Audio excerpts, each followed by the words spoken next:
Disclaimer: this video is made for entertainment purpose only. It doesn't mean to hurt any. And don't take it seriously.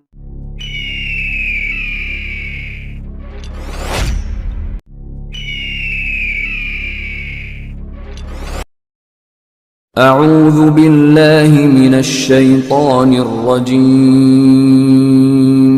بسم الله الرحمن الرحيم بسم اللہ الرحمن الرحیم۔ السلام علیکم دوستو، حقوق العباد کی اہمیت سے متعلق ویڈیو لے کر آپ کی خدمت میں حاضر ہوا ہوں۔ صحیح مسلم شریف میں ہے، اللہ کے محبوب دانائے غیوب منزہ عن العیوب صلی اللہ تعالیٰ علیہ وآلہ وسلم کا فرمان عبرت نشان ہے، تم لوگ حقوق حق والوں کے سپرد کر دو گے، حتیٰ کہ بے سینگ والی کا سینگ والی بکری سے بدلہ لیا جائے گا۔ صحیح مسلم صفحہ 1394، حدیث نمبر 2582۔ مطلب یہ کہ اگر تم نے دنیا میں لوگوں کے حقوق ادا نہ کیے تو لا محالہ قیامت میں ادا کرو گے، یہاں دنیا میں مال سے اور آخرت میں اعمال سے۔ لہٰذا بہتری اسی میں ہے کہ دنیا ہی میں ادا کر دو، ورنہ پچھتانا پڑے گا۔ میرات شرح مشکات شریف میں ہے، جانور اگرچہ شرعی احکام کے مکلف نہیں ہیں، مگر حقوق العباد جانوروں کو بھی ادا کرنے ہوں۔ اللہ عز و جل کا خوف رکھنے والے حضرات حقوق العباد کے بظاہر معمولی نظر آنے والے معاملات میں بھی ایسی احتیاط کرتے ہیں کہ حیرت میں ڈال دیتے ہیں۔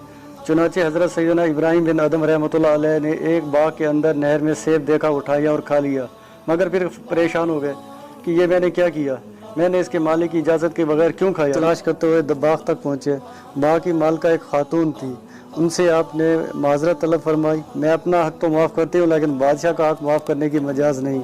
بادشاہ بلخ میں تھا، لہٰذا سیدنا ابراہیم بن ادم رحمۃ اللہ علیہ نے آدھا سیب معاف کروانے کے لیے بلخ کا سفر اختیار کیا اور معاف کروا کر ہی دم دیا۔ اس حکایت میں بغیر پوچھے دوسروں کی چیزیں ہڑپ کر جانے والوں، سبزیوں اور پھلوں کی ریڑوں سے چپ چاپ کر اپنی ٹوکری میں ڈال لینے والوں کے لیے عبرت ہی عبرت ہے۔ بظاہر معمولی نظر آنے والی شے بھی اگر بغیر اجازت استعمال کر ڈالی اور قیامت کے روز پکڑے گئے تو کیا بنے گا۔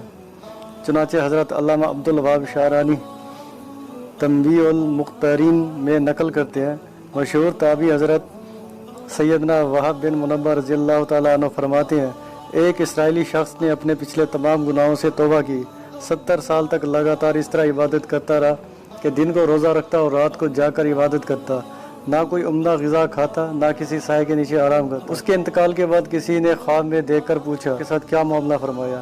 جواب دیا، اللہ نے میرا حساب لیا، پھر سارے گناہ بخش دیے، مگر ایک لکڑی جس سے میں نے اس کے مالک کی اجازت کے بغیر دانتوں میں خلال کر لیا تھا، اور یہ معاملہ حقوق العباد کا تھا، اس کی وجہ سے میں اب تک جنت سے روک دیا گیا ہوں۔ غور کریں، ایک دن کا جنت میں داخلے سے مانع ہو گیا اور اب معمولی لکڑی کے خلال کی تو بات ہی کہا۔ بعض لوگ دوسروں کے لاکھوں بلکہ کروڑوں روپے ہڑپ کر جاتے ہیں اور ڈکار تک نہیں لیتے۔ اللہ عز و جل ہدایت عطا فرمائے، آمین۔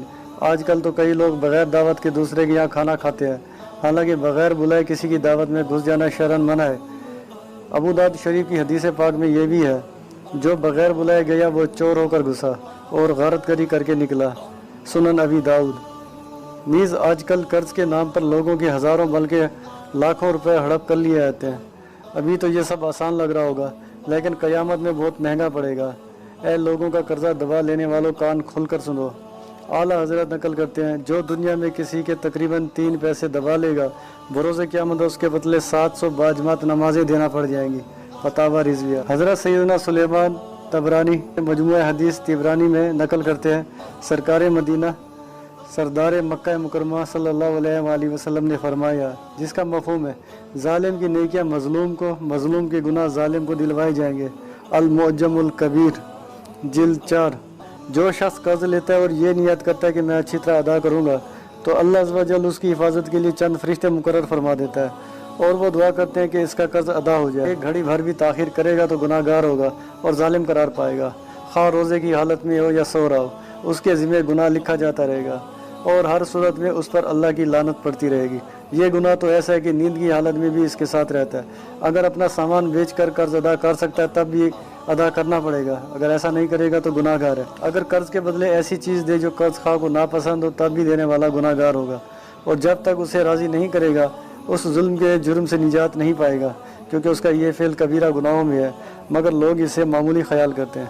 کیمیائے سعادت۔